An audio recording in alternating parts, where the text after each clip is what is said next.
अस्सलाम वालेकुम रहमतुल्लाह।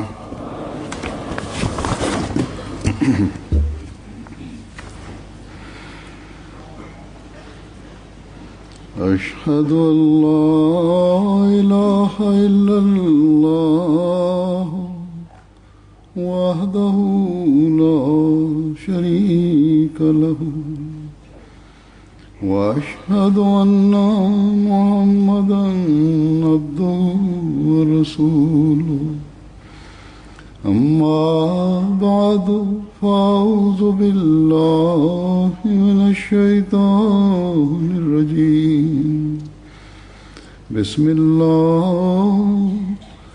रहमानिर रहीम। अल्हम्दुलिल्लाहि रब्बिल आलमीन। अर्रहमानिर रहीम। मालिकि यौमिद्दीन। इय्याका नअबुदु व इय्याका नस्तईन। इहदिनस सिरातल मुस्तक़ीम। सिरातल लज़ीना अनअमता अलैहिम गैरिल मग़ज़ूबि अलैहिम वलद्दाल्लीन।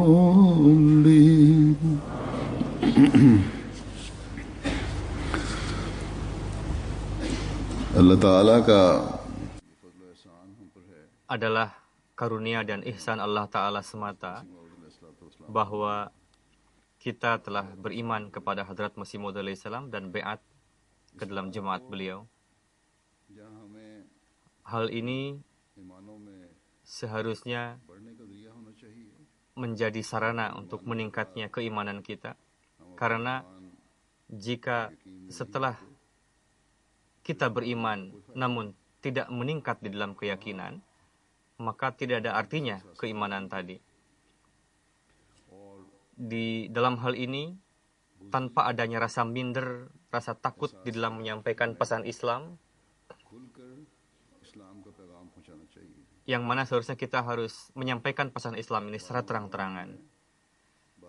Sebagian pemuda-pemudi Ahmadi kita, mereka timbul pemikiran di dalam benak mereka, Lajnah Khudam dalam hal ini, bahwa kondisi umat Islam saat ini dan radikalisme yang dinisbahkan kepada umat muslim pada masa ini, karena itu menurut mereka kita tidak perlu menyampaikan banyak hal berkenaan dengan Islam.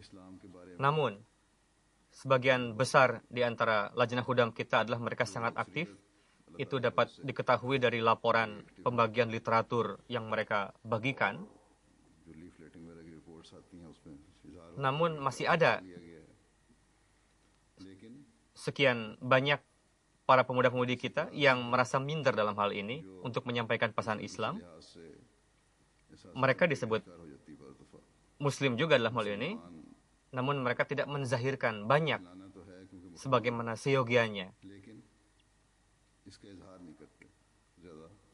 Padahal seyogianya disebabkan oleh amalan umat muslim yang lainnya, itu justru kita harus semakin berani untuk menampilkan Islam, untuk menampilkan wajah Islam. Karena kondisi Islam itu sendiri merupakan bukti kebenaran Islam. Karena Hadrat Rasulullah Sallallahu Alaihi Wasallam telah menubuatkan bahwa akan tiba suatu masa di mana akan tercipta kerusakan di dalam umat Islam, tercipta fitnah dan kerusuhan, dan orang yang mengatasnamakan diri sebagai ulama, mereka akan bertanggung jawab untuk itu. Keduniawian akan begitu dominan di dalam diri umat Islam pada masa itu, dan pada saat itulah Masih Maud dan Mahdi Maud akan datang. Dia akan menampilkan wajah Islam yang hakiki kepada dunia. Dia akan menyebarkan ajaran Islam yang hakiki kepada dunia. Dan kitalah Ahmadi yang telah mengimani Masih Maud alaihissalam tersebut. Ajaran Islam yang hakiki dan coraknya yang indah telah dipersembahkan dan diajarkan oleh Hazrat Masih Maud alaihissalam kepada kita.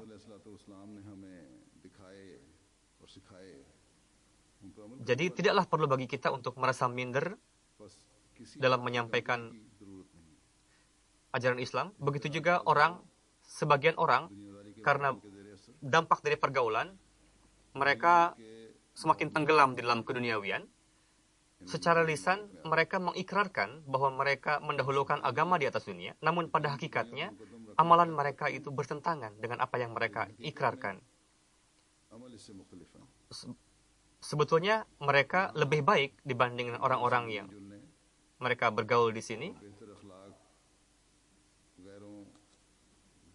dan dibanding orang Islam lainnya. Namun, di dalam hal ibadah dan melaksanakan kewajiban kepada Allah Ta'ala, standar mereka masih belum seyogianya sebagaimana layaknya seorang Ahmadi. Begitu juga, hubungan antara satu sama lain para Ahmadi masih kurang. Rasa hormat kepada pengurus masih ada kekurangan. Ada keluhan dalam hal ini dari berbagai jemaat, dan perlu dalam hal ini untuk meningkatkan rasa hormat kepada para pengurus. Hadrat Masih Maud alaihissalam, jemaat yang akan beliau dirikan ini,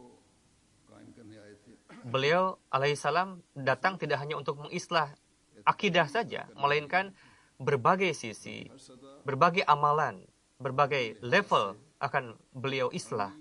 Jadi, dari sisi ini, setiap kita hendaknya mengevaluasi diri bahwa apakah kita tengah berupaya untuk meraih hal tersebut atau tidak. Di Jerman, sedemikian banyak masjid tengah berdiri saat ini dan jemaat-jemaat berdiri. Jemaat semakin dikenal. Seiring dengan itu,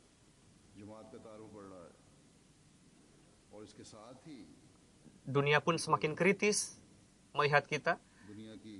Adalah alami dalam hal ini, ketika jumlah kita bertambah banyak, dunia semakin mengenal kita, otomatis dunia pun semakin kritis kepada kita, dan hal itu semakin meningkat.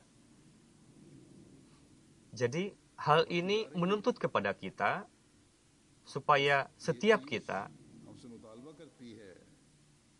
hendaknya meningkatkan kondisi amalan kita dan menjadi orang yang memenuhi janji beat kepada Hazrat Masih Maud alaihissalam. Saya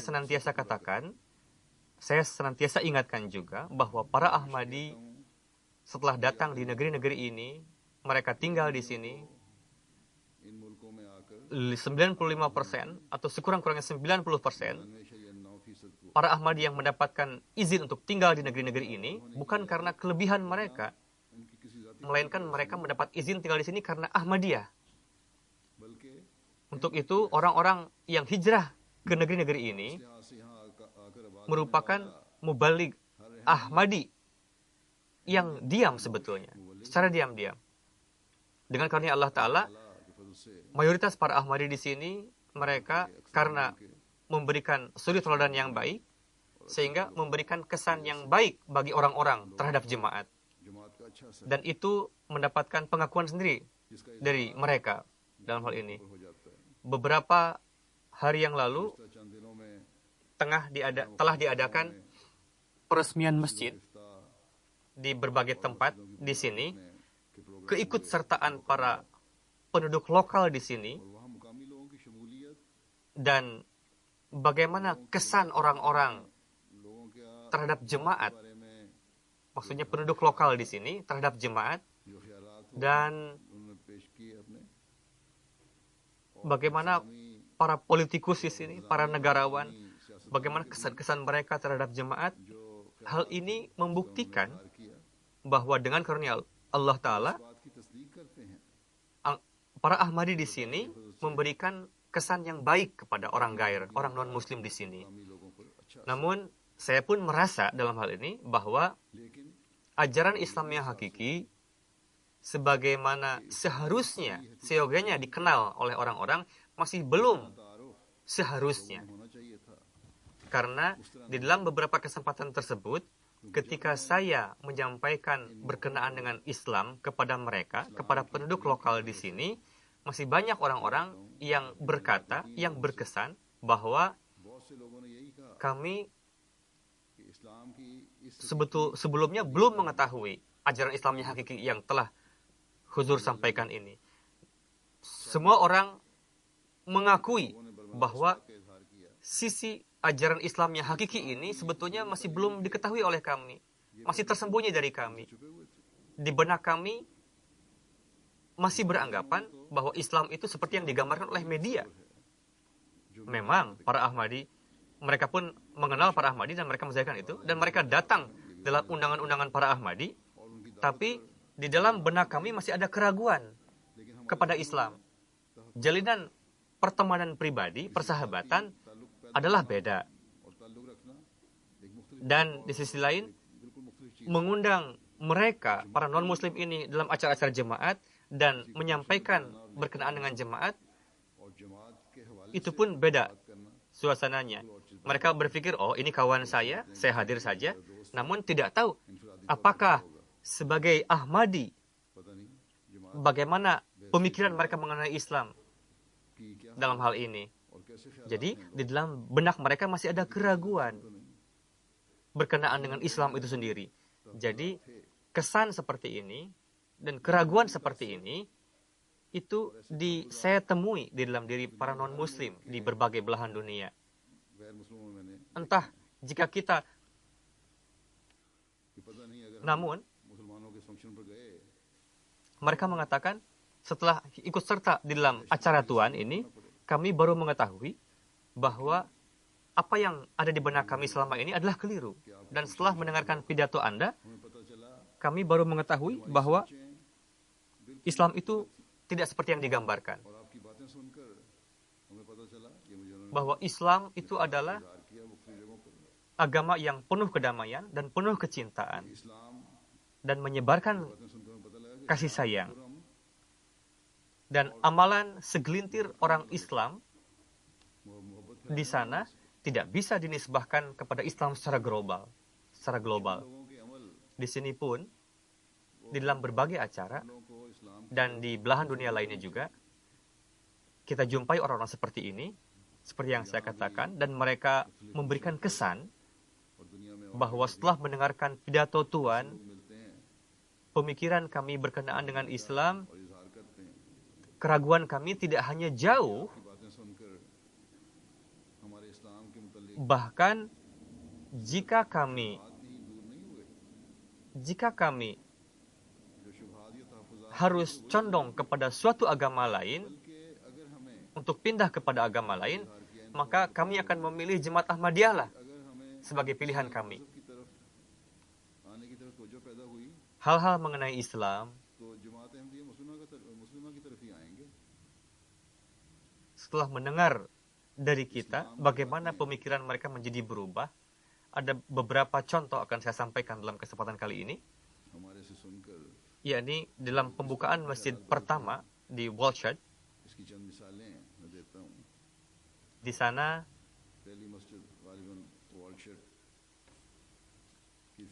ada seorang tamu, Simon Klaas. Beliau menuturkan bahwa pada hari ini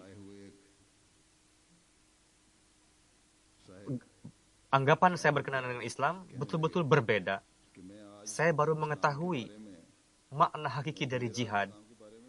Setelah mengetahui makna jihad yang hakiki, tidak ada alasan bagi saya untuk takut mendengarkan kata jihad, karena tidak ada yang perlu ditakuti. Sebelum saya datang kemari, saya beranggapan dan saya merasa takut, jangan-jangan di sini ada serangan teroris, katanya. Untuk itu, saya sebelum ini memutuskan untuk tidak datang dalam acara pembukaan masjid ini. Namun, ada kawan saya yang dia biasa mengecek internet, mencari informasi berkenaan dengan Ahmadiyah di internet. Dia mengatakan kepada saya bahwa Jemaat Ahmadiyah ini adalah jemaat yang penuh kedamaian. Untuk itu kamu pergi saja, nggak usah khawatir. Namun, meskipun demikian, saya tetap takut untuk datang kepada acara ini. Tapi setelah ini saya bersyukur, saya berterima kasih bahwa pada hari ini saya telah ikut serta dalam acara ini. Dan setelah ikut serta dalam acara pembukaan masjid ini, saya baru mengetahui bahwa kalian ini bukanlah orang-orang yang merampas kehidupan, melainkan kalian adalah orang-orang yang memberikan kehidupan. Rasa simpati kemanusiaan dan khidmat khalaq, justru kalianlah yang memberikan kehidupan kepada dunia. Ada seorang dokter Franz, beliau menuturkan bahwa pada hari ini saya telah melihat Islam yang tidak menyebarkan pesan dengan perantaran kebencian, melainkan dengan kecintaan. Dan pembukaan masjid yang kedua, ada seorang wanita mengatakan bahwa hal-hal pidato yang saya dengarkan hari ini, saya tidak pernah dengar itu dari tokoh Islam lainnya. Ada seorang wanita mengatakan, hari ini saya baru tahu bahwa Islam merupakan agama yang penuh kedamaian dan penuh kasih sayang.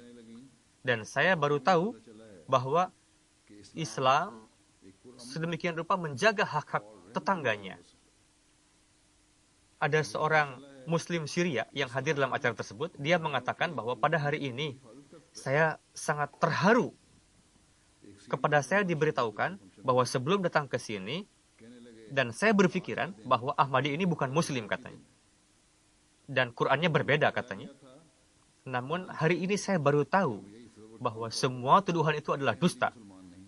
Ahmadi membaca Quran yang sama dan mengimani Rasul Shallallahu Alaihi Wasallam yang sama seperti yang umat Islam lainnya imani. Dan beliau mengatakan bahwa setelah berjumpa dengan Huzur, mungkin saja katanya saya akan menjadi Ahmadi. Jadi inilah pemikiran ketika diletakkan batu pertama pembukaan masjid. Banyak tamu-tamu yang hadir. Begitu juga di Marburg University, ada seorang tokoh di sana mengatakan bahwa pada hari ini saya betul-betul terharu setelah mendengar pidato Khalifah Ahmadiyah, khususnya berkenaan dengan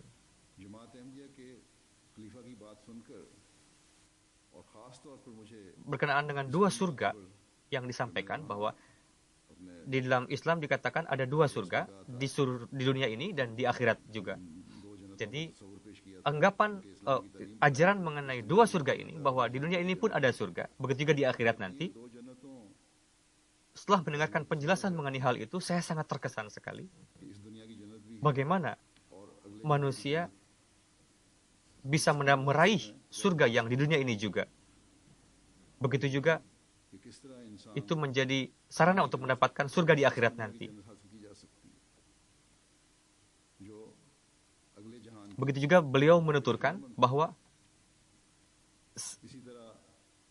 pendiri Islam, Hadrat Rasulullah SAW, riwayat hidup beliau, saya baru tahu pada hari ini. Bagaimana sepak terjang beliau, sejarah beliau. Dan bagaimana Islam mengajarkan untuk melaksanakan tanggung jawab, kewajiban. Beliau mengatakan jika hal ini difahami oleh dunia, maka akan tercipta kedamaian, kecintaan, dan persaudaraan di dunia ini. Beliau sedemikian rupa terharu ketika berkata, ada seorang yang Ahmadi menuturkan bahwa beliau begitu menangis sehingga mengatakan, katanya, saya tidak bisa berkata-kata lagi lebih dari ini. Ada seorang wanita Kristen yang datang dalam acara umat Islam, dia tidak mengetahui berkenaan dengan Islam. Amir Sahab mengatakan kepada saya bahwa beliau mencari-cari, tidak tahu, terpelajar sekali beliau itu. Tapi setelah itu beliau mendengarkan keterangan mengenai Islam, beliau sangat terharu dan tidak bisa mengontrol diri lagi. Begitu indahnya ajaran Islam yang disampaikan oleh kita itu, sehingga tidak ada alasan bagi kita untuk merasa minder dalam menyampaikan ajaran Islam kepada mereka.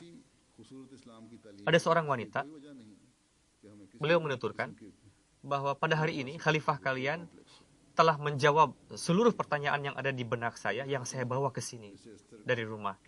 Beliau mengatakan, saya takut sebetulnya saya mendengarkan hal yang indah pada hari ini, dan setelah ini saya pulang ke rumah, Tapi tidak jauh lagi, esok lusa ada orang yang mencemarkan nama baik Islam,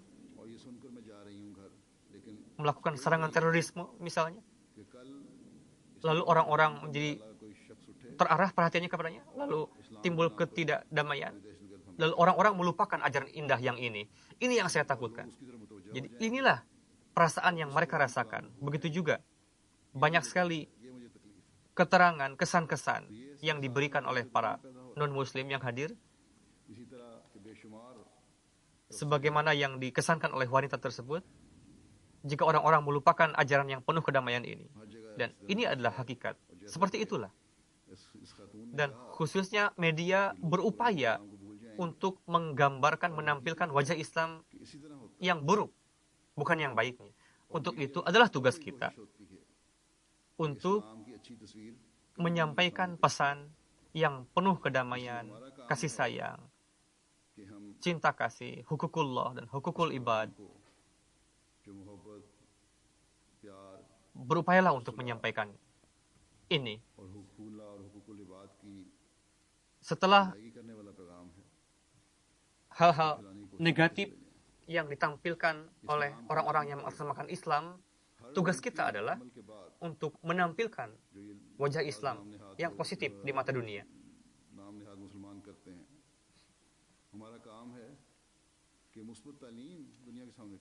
Orang yang hendaknya setelah ini kita harus menjalin rabtah dengan mereka. Kesan yang mereka rasakan setelah hadir dalam acara-acara kita, kenapa ini terjadi? Apa alasannya? Pada akhirnya, kita pun membaca Quran yang sama seperti yang dibaca oleh mereka. Kita pun salat sama dengan mereka. Kita pun meyakini syariat yang dibawa oleh Hadrat Rasulullah SAW sama dengan mereka dan meyakini beliau sebagai Nabi terakhir. Ini semua terjadi bahwa kita beriman kepada Hadrat Masih Maud alaihi salam. Beliau alaihissalam telah membeberkan ajaran Islam yang hakiki kepada kita. Inilah ajaran Islam yang, ajaran Quran yang hakiki, yang untuk menyebarkannya adalah kewajiban setiap para Ahmadi.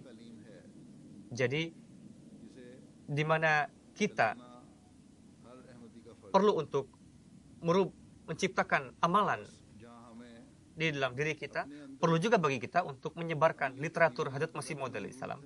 Dan ini adalah tugas kita dan merupakan tanggung jawab kita.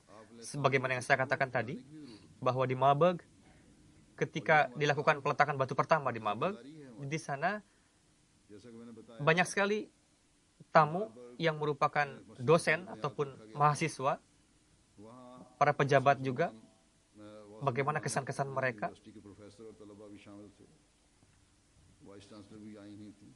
Ada dosen dari universitas tersebut pun hadir yang mengajar keislaman dan mengajar bahasa Arab. Dia pun mengajarkan filsafat Islam. Saya katakan kepada beliau, apakah Anda telah membaca buku Hadrat Masih Maud alaihi salam yang berjudul Filsafat Ajaran Islam atau belum? Beliau menjawab, belum. Saya katakan kepada beliau, Tuhan harus baca buku ini, karena tanpa buku ini, filsafat ajaran Islam tidak mungkin kita bisa masuk ke kedalamannya. Meskipun Anda meraih ilmu sedalam apapun. Saya sangat heran, ada pengurus kita yang hadir di sana dan membawa buku itu.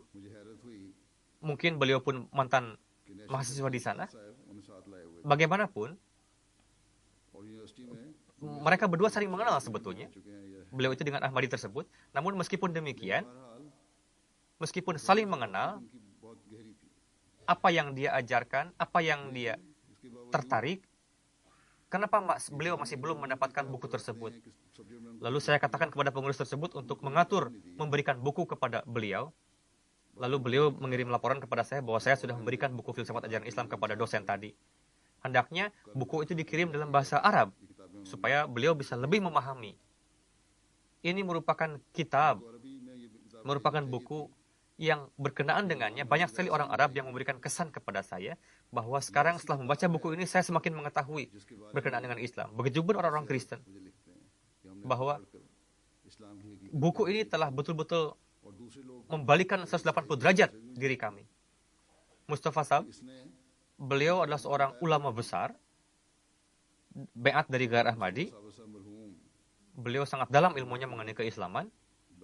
Beliau menuturkan bahwa saya bai'at masuk ke dalam Jemaat Ahmadiyah, yang paling besar peranannya dalam membaiatkan saya ini adalah buku Filsafat Ajaran Islam ini. Jadi, jika kita rabtah, kenal dengan orang-orang terpelajar, harus kita memberikan buku ini kepada mereka. Jadi, para mahasiswa-mahasiswa kita berpikiran, mungkin katanya, ulama-ulama terdahulu, ulama-ulama salaf, atau para waliullah, para imam-imam terdahulu, jika membaca buku-buku mereka, ilmu mereka akan meningkat banyak, sehingga kita tidak bisa menandingi keilmuan mereka, katanya. Mungkin saja meningkat ilmu mereka, tapi itu ulama Ghair Ahmadi. Untuk itu, setelah membaca buku-buku ulama-ulama lain, jangan beranggapan bahwa ilmu kalian sudah meningkat. Jika masih ada pikiran seperti itu dalam benak para Ahmadi, keluarkanlah serangga pikiran seperti itu.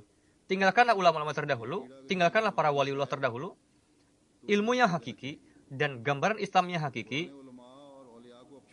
itu bisa didapatkan setelah membaca ilmu kalam, buku-buku Masih Maud alaihissalam. Ingatlah, keputusan yang diberikan oleh Hadrat Masih Maud alaihissalam, itulah sebetulnya keputusan yang hakiki.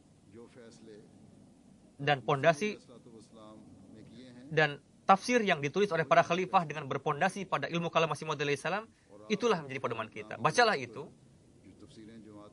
Hadrat Masih Maud alaihissalam datang sebagai hakim adil ke dunia ini. Kita harus memperhatikan hal itu senantiasa. Untuk itu, apapun yang disabdakan oleh beliau alaihissalam, itulah yang benar. Dan itu merupakan hakikat ajaran Islam. Untuk itu, janganlah beranggapan bahwa setelah membaca buku-buku ulama lain, para fakih lain, para ulama lain, menjadi ulama yang hebat. Seseorang akan menjadi alim setelah membaca buku-buku Masih Maud alaihissalam. Allah Ta'ala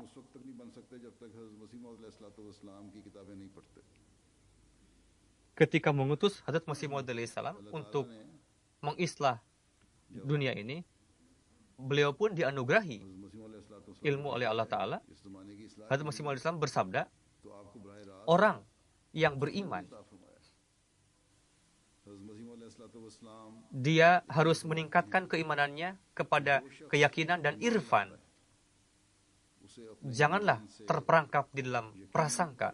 Ingatlah bahwa prasangka itu tidaklah bermanfaat. Allah Ta'ala sendiri berfirman, Inna dhanna la yugni minal haqqi syai'an, bahwa prasangka tidaklah memberikan manfaat sedikit pun dalam melawan kebaikan, kebenaran. Keyakinan adalah sesuatu yang bisa mensukseskan manusia. Tanpa keyakinan, tidak ada artinya sedikit pun. Jika manusia mulai buruk sangka dalam segala hal, mungkin dia 1 menit pun, 1 detik pun, dia tidak akan bisa hidup di dunia ini. Beliau memberikan contoh, misalnya, dia tidak bisa minum sedikit pun. Karena dia akan berburuk sangka, jangan-jangan di air ini ada racun. Dia tidak bisa memakan sesuatu, karena jangan-jangan di sini ada racun. Jadi, bagaimana dia akan bisa hidup? Tidak mungkin. Beliau bersabda, ini merupakan contoh yang jelas. Beliau bersabda, begitu juga lah, dalam urusan rohani, manusia bisa mengambil manfaat. Fikirkanlah sendiri, dan putuskanlah di dalam diri sendiri, apakah bai'at yang telah kalian lakukan di tanganku, dan meyakini aku sebagai Masih Maud, hakim adil, apakah setelah beriman ini, ada keraguan sedikit saja di dalam keputusan yang diambil olehku, maka khawatirkanlah keimanan kalian. Beliau bersabda, keimanan yang dipenuhi dengan keraguan-raguan, buruk sangka, tidak akan menciptakan hasil akibat yang baik, hasil yang baik. Tapi jika kalian mengakui beriman dengan hati yang tulus bahwa Masih Maud salam memang betul sebagai hakim yang adil, maka serahkanlah semua senjata kalian, imanilah sepenuhnya, dan pandanglah dengan pandangan penuh kehormatan segala keputusannya, sehingga kalian akan ditetapkan sebagai orang-orang yang menghormati sabda Rasulullah SAW. Beliau alaihissalam bersabda, kesaksian Rasulullah SAW adalah cukup. Itu akan memberikan kepuasan bahwa Masih Maud yang akan datang itu adalah menjadi imam kalian, dan dia akan menjadi sebagai hakim adil. Jika masih belum puas juga, maka kapan lagi? Beliau bersabda, tidak akan berberkat cara-cara yang yakni setelah beriman masih tetap ada prasangka buruk. Jika memang aku bukan orang yang benar, maka silakan carilah orang sadik lainnya, orang benar lainnya. Yakinlah bahwa kalian tidak akan dapatkan orang sadik yang lain. Jika kalian tidak mendapatkan orang sadik lainnya, orang benar lainnya, maka saya meminta hak saya sebagaimana yang telah diberikan oleh Rasulullah SAW kepadaku. Orang yang mengingkariku dan orang yang melontarkan keberatan kepadaku, mereka tidak mengenalku. Dan orang yang mengakuiku, yang menerimaku, yang beat kepadaku, lalu masih melontarkan keberatan, orang seperti ini adalah merugi. yakni setelah melihat aku malah buta lagi. yakni setelah beriman, dia masih terjerumus di dalam keraguan-raguan. Setelah melihat malah buta lagi. Dia lebih berdosa lagi sebetulnya. Beliau bersabda, sebetulnya adalah lingkungan pun bisa mengurangi martabat kita. Dia tinggal di suatu lingkungan, tidak disadari. Manusia tidak berkurang derajatnya. Untuk itu,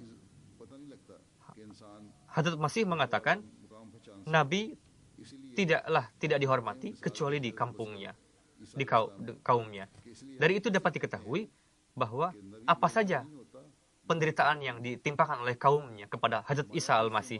Jadi, ini merupakan sunnah yang diterima oleh para nabi. Bagaimana kita bisa terpisah dari itu?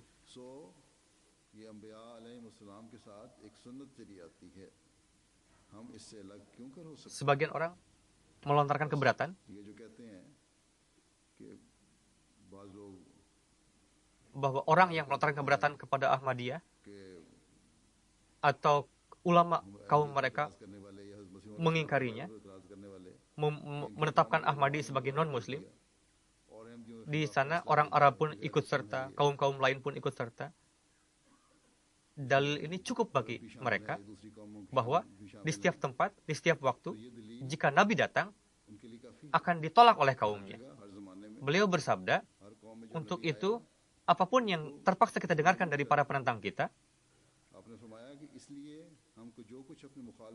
sebetulnya sejajar dengan sunnah para nabi. Bahkan, para penentangan para nabi dan yang diterima oleh Masih Maud alaihissalam merupakan dalil kebenarannya. Karena ini merupakan sunnah para anbiya. Beliau alaihissalam bersabda, "Ma ya'tihim mir rasulin illa kanu bihi yastahzi'un." Tidaklah Rasul datang kepada suatu kaum, melainkan mereka diolok-olok. Beliau bersabda, sangat disayangkan jika orang-orang, beliau berbicara kepada para penentang beliau, jika datang dengan niat yang tulus, aku akan perlihatkan Tuhan kepada mereka, apa yang Tuhan berikan kepadaku, dan Tuhan akan menurunkan karunia-Nya dan menasihatinya.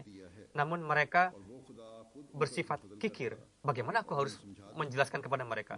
Namun kita, umat, para pengikut Masih Maud alaihissalam, ketika kita baiat, ketika kita beriman, ciptakanlah hubungan, jalanan dengan Allah Ta'ala. Janganlah kita tenggelam di dalam keduniawian. Keduniawian ini hanyalah sementara. Hendaknya kita khawatir, memikirkan bagaimana akhirat nanti. Beliau bersabda, jika manusia datang untuk mencari kebenaran, dengan hati yang tulus, akan mendapatkan keberkatan. Tapi jika yang menjadi tujuan adalah kenakalan, kejahatan, dia tidak akan dapat apa-apa. Beliau bersabda, dalam Hijazul Kiromah, Ibnu Arabi, beliau menulis bahwa ketika Masih Maud alaihissalam datang, dia akan ditetapkan sebagai orang yang mengadakan dusta dan jahil. Akan dikatakan juga bahwa dia akan merubah agama katanya. Saat ini pun itulah yang terjadi. Tuduhan seperti itu diberikan kepada saya. Manusia bisa terhindar dari keraguan-keraguan ini jika dia menghindari ijtihad diri sendiri dan tidak menafsirkan seenaknya. Dan alih-alih itu, hendaklah khawatir apakah orang ini benar atau tidak. Lihatlah dan fikirkanlah dan berdoalah kepada Allah Ta'ala. Benar atau tidakkah orang ini? Sebagian perkara memang di luar pemikiran kita. Namun orang ketika beriman kepada para nabi, dia dengan prasangka baik, lalu dia menunggu, Allah Ta'ala akan membuka hakikat yang sebenarnya kepada orang tersebut. Para sahabat Rasulullah SAW tidak bertanya begitu saja, melainkan menunggu. Ada orang yang bertanya kepada Rasulullah SAW, lalu beliau ini mengambil manfaat dari pertanyaan itu. Mereka ini biasa terdiam di dalam majlis-majlis Rasulullah SAW, tidak banyak bertanya. Beliau bersabda, menurut saya, cara yang baik adalah beradablah. Orang yang tidak memahami adab kepada Nabi dan tidak berupaya, mereka biasanya dibinasakan. Yakni janganlah berburuk sangka, janganlah bertanya begitu saja tanpa ada alasan. Pertama-tama, kita jangan menjadi sasaran keminderan, rasa minder, rasa malu, rasa takut dalam beberapa perkara. Jika ada pendapat para ulama terdahulu, para waliullah, di hadapan pendapat sang hakim adil ini tidak ada artinya apa-apa. Para orang-orang suci terdahulu, mereka bekerja untuk Islam pada waktunya dan bekerja banyak mereka, dan mereka sesuai dengan cakupannya berupaya untuk menjaga umatnya. Namun pada saat ini, ketika khatamul khulafa, khatamul aulia, dan mujadid akhir zaman, dan hakim adil telah datang di dunia ini, maka keputusannya, ilmunya, dan apa yang dia sampaikan berkenaan dengan Islam, itulah yang hak. Selebihnya adalah tidak benar. Setelah baiat kepada beliau, kita harus mengamalkannya. Itu yang harus kita ingat senantiasa. Dan inilah Islam yang hakiki, yang saat ini dicintai oleh dunia, disukai oleh dunia. Kenapa dunia menyukainya? Karena kita menampilkan Islam yang ditampilkan oleh Masih Maud Islam kepada kita, yang beliau ajarkan kepada kita. Beberapa contoh telah saya sampaikan tadi, dan masih banyak lagi sebetulnya.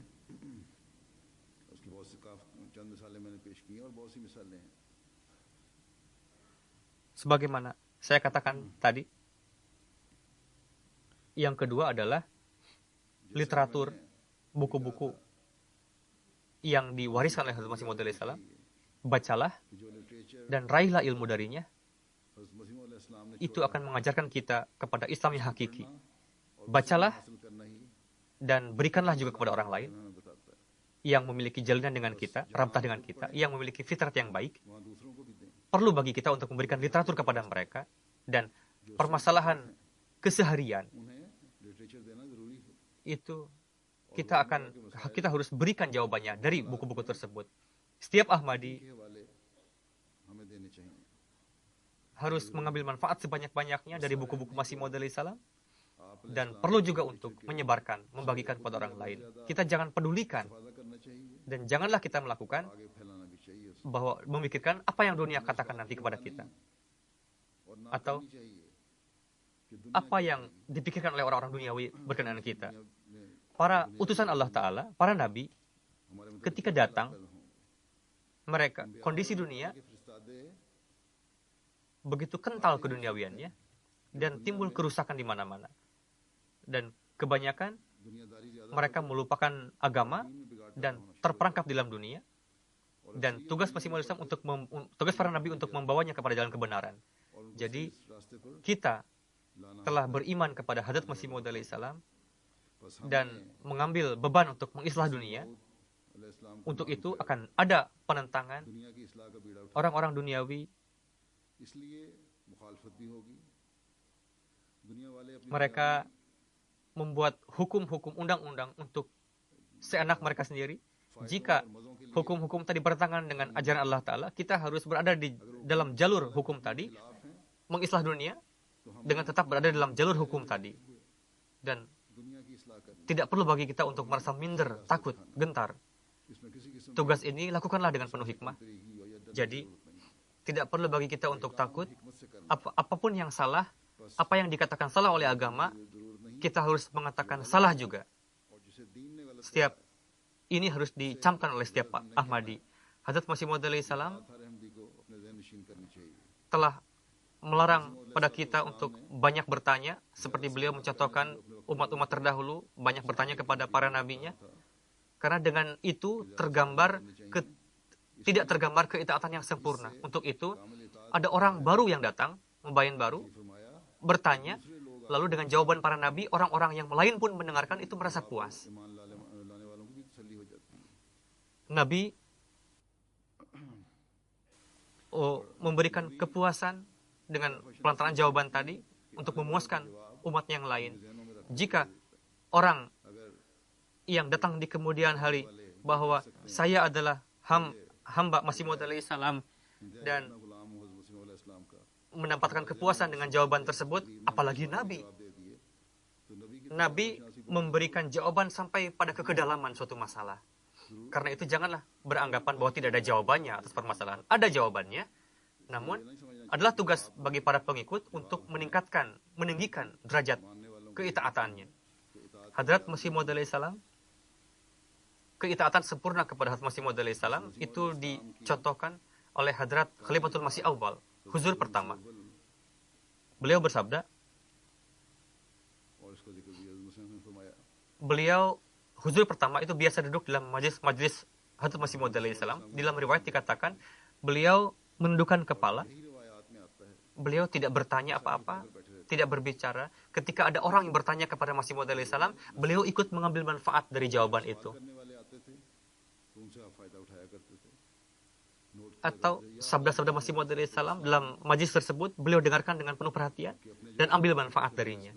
उनको गौर से Jadi ingatlah dengan baik. और उनसे फायदा उठाते थे Sebelumnya saya katakan bahwa ये याद रखें jangan berpikiran bahwa tidak ada jawaban di dalam agama Islam untuk beberapa permasalahan.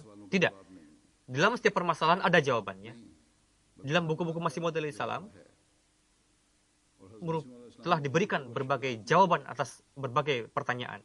Untuk itu, saya katakan bahwa kita harus mutalaah buku Masih Maud alaihi salam, menelaah buku tersebut, कि मुतालिया करना चाहिए karena untuk membuktikan keunggulan Islam, perlu bagi kita untuk साबित करने menelaah buku Masih Maud alaihi salam.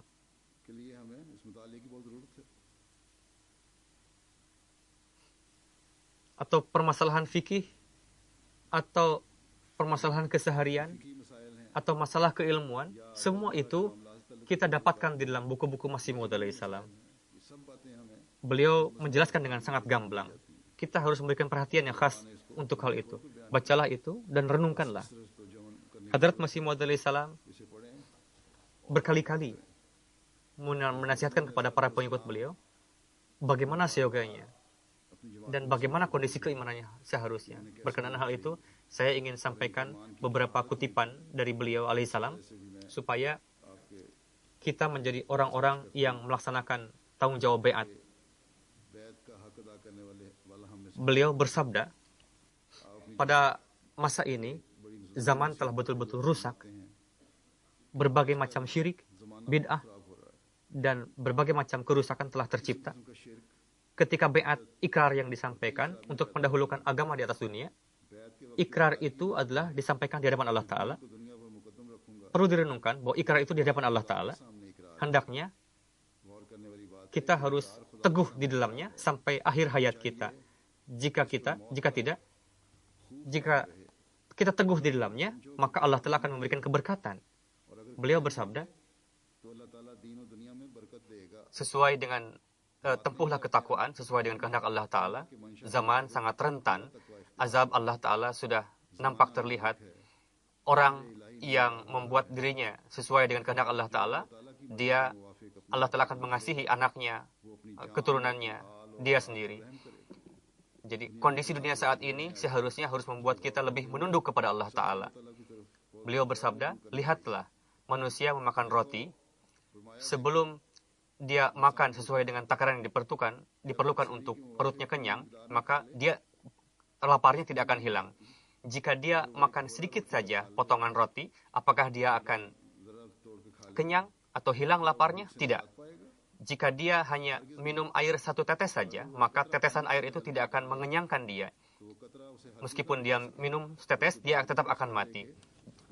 Jadi, maksudnya untuk menjaga jiwa kita, kita perlu lebih sangat berhati-hati. Sebelum kita makan sesuai dengan yang diperlukan, takarannya, maka manusia tidak akan bisa bertahan hidup.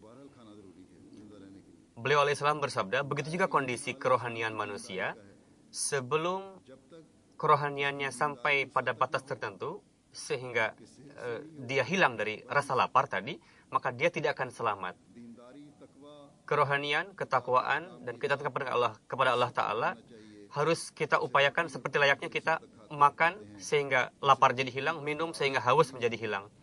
Hendaknya diingat bahwa dengan tidak mentaati sebagian perintah Allah Ta'ala, sama halnya dengan meninggalkan semua perintah Allah Ta'ala.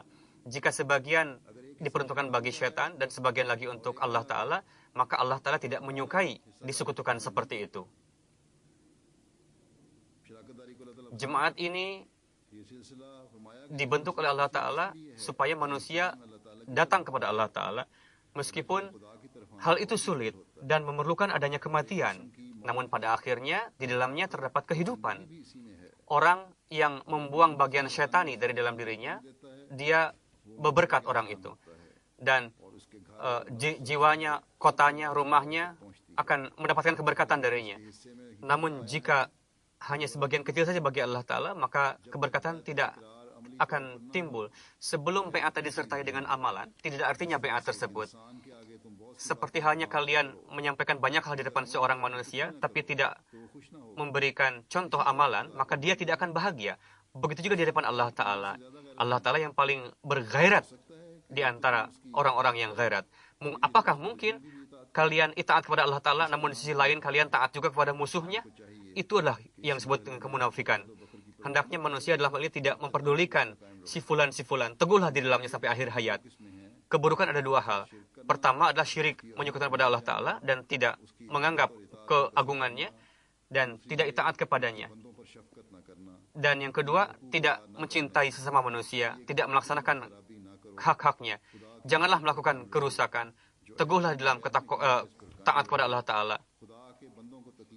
Janganlah menyakiti hamba Allah Ta'ala.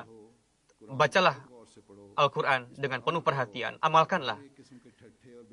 Jauhilah majlis-majlis yang di dalamnya dipenuhi dengan olok-olokan. Tegakkanlah salat 5 waktu. Janganlah ada perintah Allah Ta'ala yang dilanggar oleh kalian. Bersucikanlah tubuh kalian dan bersihkanlah hati dari berbagai kedengkian, kebencian, dan kemunafikan. Inilah hal-hal yang dikehendaki Allah Ta'ala dari kalian. Setiap orang kita hendaknya mengevaluasi diri sampai batas mana kita telah menyelamatkan diri sendiri dari majlis-majlis yang penuh dengan olok-olokan.